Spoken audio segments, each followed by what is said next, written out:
The next big thing has arrived. We're speaking about the Galaxy S5, of course. This is Victor with PhoneArena, and we'll be comparing the S5 against its predecessor, last year's Samsung Galaxy S4. Which one is the better handset and which one should you choose? Let's find out.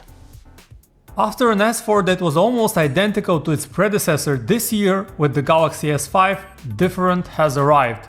Samsung's 2014 flagship is still made out of plastic, but its looks have changed. The S5 features a dimpled soft touch plastic back that feels nice to touch, and it also arrives in a variety of fresh colors right out the gate. In terms of size though, the S4 was a more or less compact 5-inch phone, while the same cannot be said about the Galaxy S5. Samsung's newest Galaxy is not gigantic, but it's not compact either. It has actually grown bigger in all aspects. It's wider, taller, thicker and heavier. Samsung has traded compactness for one new feature. The S5 is now dust protected and can withstand being submerged in water of up to 3 feet for as long as 30 minutes. Don't forget to close the lid on the bottom of the phone though. If it's not closed, the phone is not water sealed. In terms of buttons, the Galaxy S5 retains a signature for Samsung physical home key below the display and a back-end multitasking button around it. Just as on the S4, there is also a lock key on the right and a volume rocker on the left, all equally clicky and easy to press on both the S4 and S5. Both devices also feature infrared transmitters located on the top, a feature that allows you to use the phone as a remote control for your TV. However, the S5 also adds two new elements over the S4, a fingerprint scanner and a heart rate monitor. The fingerprint scanner can be used to securely unlock the device, lock files with the new private mode, and even authorize payments via PayPal. It's a bit more fiddly than the iPhone 5s finger reader. It requires you to swipe from the bottom of the screen and through the home key, but after playing with it for a while you get used to it and you can unlock the phone with a single hand without too much effort. The other new feature of the Galaxy S5 is its heart rate monitor. It's the first time we see such a scanner in a smartphone. It requires you to put your finger on it so that it can beam up infrared light and monitor the change in the resulting reflections to come with a reading of your pulse. Our experience shows that it gets it right, but it requires some patience. You need to be silent when you measure your pulse and wait for a few seconds for a correct result. The Galaxy S5 comes with a 5.1-inch display just faintly larger than the 5-inch screen of the Galaxy S4. The resolution on both is 1080 by 920 pixels and both screens look very sharp. Both use Super AMOLED technology, but in the S5 we have some big improvements to brightness and power efficiency. Maximum brightness in regular conditions on the S5 has increased by nearly 20%, and that makes it much easier to use outdoors. Not just that, Samsung has also lowered the minimum brightness threshold so that the S5 can get down to very dim 2 nits, which is easier on the eyes when you read at night, and that's great. Speaking of the Galaxy S5, Samsung continues the trend with wild and realistic colors that we saw on the S4. In standard mode, colors on the S5 appear noticeably cold and greenish, and the color temperature hits nearly 8000K, way above the 6500K gold standard. Professional photo mode, colors appear better tempered with slightly colder than perfect color temperature, and still the display gives preference to colder blue and green tonalities, and it's not very accurate, but it's a bit better on the S5 than on the S4. Samsung ships the Galaxy S5 with the latest version of its TouchWiz, running atop the newest Android 4.4 KitKat. The Galaxy S4 has also been updated to Android 4.4 KitKat, and it's also confirmed to get the newest version of TouchWiz. So what's new in this latest TouchWiz on the Galaxy S5? The skin is now more user-friendly, with larger icons, less clutter and visual cues instead of endless text lists. Core apps like the phone book and text messenger have also received a redesign towards modern looks, and the keyboard experience is almost identical on both devices. Buttons are well spaced and typing is fast and easy. We found virtually no difference between the two in this aspect.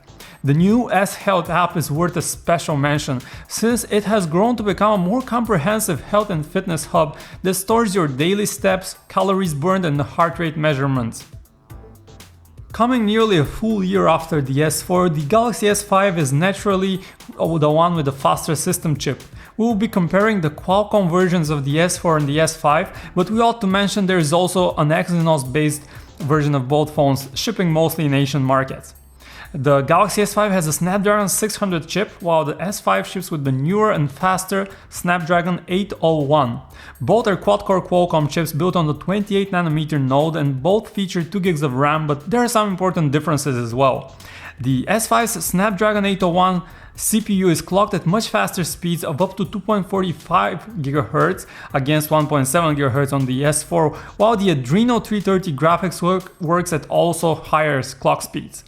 These big differences result in some very obvious real-world advantages that the S5 has in areas like gaming. Now, in terms of internal storage, we have up to, as much as 16 GB on the basic model of the S5 and the S4, and luckily both support expandable storage via microSD cards. You access the web via either Samsung's custom Android browser or via Google's Chrome, both of which come preloaded on the S5 and S4. Samsung's solution has received a visual overhaul with a much nicer interface and has a truly immersive full-screen mode, which is nice. The Galaxy S5 has a very slight advantage over the S4 in page loading and rendering speeds, but it's a difference most users would hardly notice. Scrolling and zooming around on both devices is smooth and lag-free, and that's what's important. In terms of connectivity, both Galaxies come with the 4G LTE support, but the S5 supports higher download speeds of up to 150 megabits per second, while the S4 maxes out at 100 Mbps. Other connectivity options like dual-channel Wi-Fi, Bluetooth 4.0, GPS, an infrared beamer, and NFC are on board on both devices. The Galaxy S5 comes with a brand new 16-megapixel ISO camera that is a step up over the 13-megapixel shooter in last year's Galaxy S4 in practically every aspect.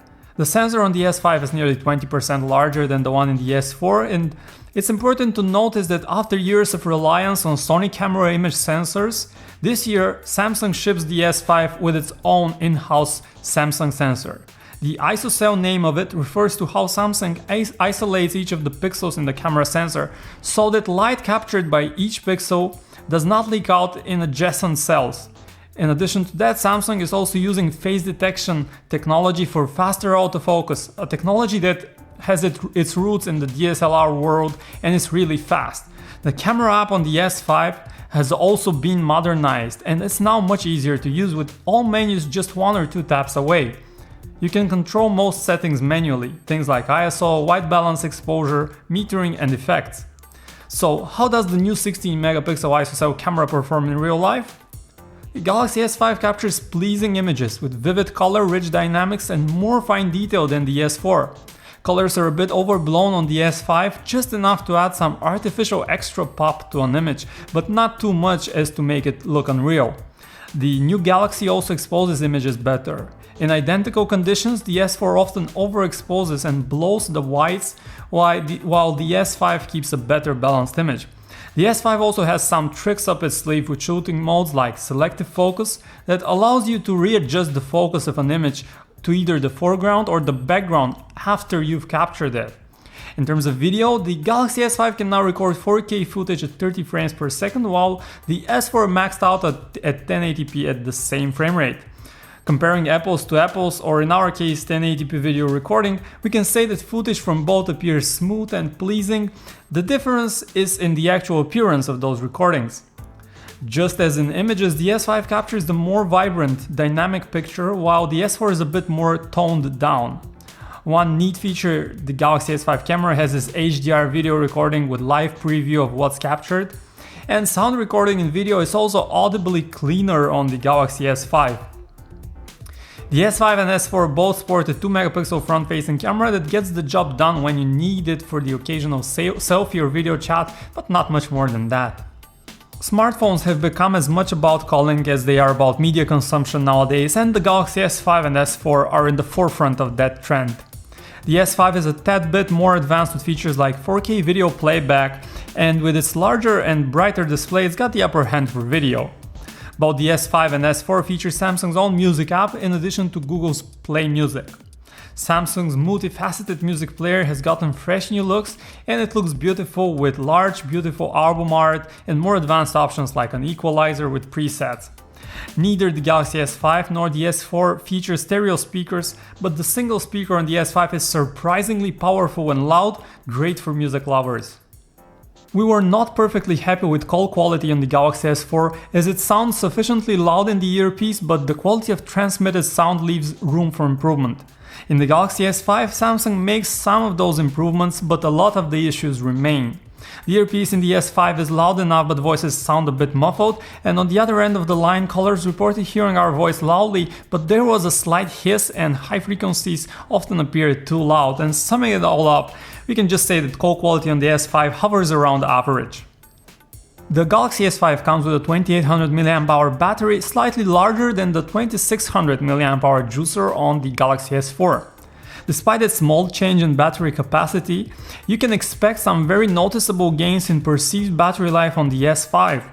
While heavier users should still expect to go to the charger every night, scarcer usage of the S5 might keep the phone running up to 2 or 3 days on a single charge.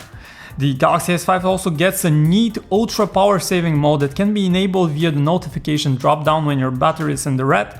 And with draconian measures like changing colors to grayscale, turning off mobile data, GPS and location services, it can extend your battery life to up to 24 hours of standby usage from just 10% battery juice remaining, something that's really impressive. And good news is that the batteries on both the S5 and the S4 are both user removable, easy to replace. All it takes is to get the battery is to just peel off the back cover. With all this in mind, it's time for a wrap-up. Which one is the better device, the S5 or the S4? Now, when speaking about the better device, we ought to say that the S4 has dropped down in price significantly since its launch, and now you can find it for around $400–450 off contract, and it's dropped on contract to free or just $100, pretty cheap. And the S5 comes with that higher price tag as it's the newer device, of course, but it's also superior than the S4 in almost every aspect. It's a gradual update, brings gradual improvements in almost all features. It's not a radical upgrade, but still it's better in every aspect. The camera shoots better pictures, the processor is faster, zippier, the fingerprint monitor is a nice touch that adds some interesting functionality, although it might not be perfect just yet, but it's works fairly good, and the heart rate monitor is also a feature that some might find useful. Most importantly, the Samsung has managed to make some important progress in the display of the S5, and it's now brighter and more pleasing to view. So overall, if you're not concerned with budget, of course pick the S5. If you're looking to upgrade, you might still find the S4 to hold its own fairly well. For a more detailed comparison, feel free to go to PhoneArena.com. Thanks for watching.